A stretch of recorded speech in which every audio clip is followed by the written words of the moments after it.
Agar siz hozirda juda qattiq tushkun kayfiyatda bo'lsangiz va bu narsadan chiqishni xohlasangiz, bu videoni oxirigacha ko'ring. Sizga esa mana shu kitobdan o'zim olgan 3 ta eng yaxshi saboqlar bilan bo'lishmoqchiman. O'zi nima uchun inson qayg'uga botadi? Chunki aynan shu vaqtda yaratganga eng yaqin payti bo'ladi. Yig'lab dardini aytadi va o'tgan hayotini sarhisob qilar ekan, jannatda g'am g'ussa yo'qligi va unga intilish kerakligini tushunib yetadi. Har safar hayotingiz og'irlashib, qalbingizni sindirsa, Alloh sizni poklayotganini va kelajagingiz uchun yangi sahifa ochilayotganini eslang. Zero bandalariga hatto tikan kirsa ham Alloh bu tufayli uni gunohlarini kechiradi. Hech qachon unutmang, Alloh faqat sevgan bandalargagina qiyinchiliklar beradi. Boshingizga birdan muammolar yog'ilib, har safar atrofingizdagi insonlar tark etganida sizga umid berib yo'l ochgan xaloskoringiz Alloh emasmidi? Azizim, Allohga chin qalbingiz bilan ishoning. Qayg'ularingiz sizni xarob qilishiga aslo yo'l qo'ymang. Siz o'zingiz o'ylaganingizdan ko'ra ancha kuchlisiz. Kitob muallifi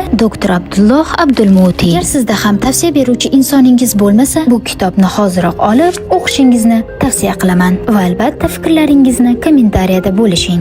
Ma'asalama.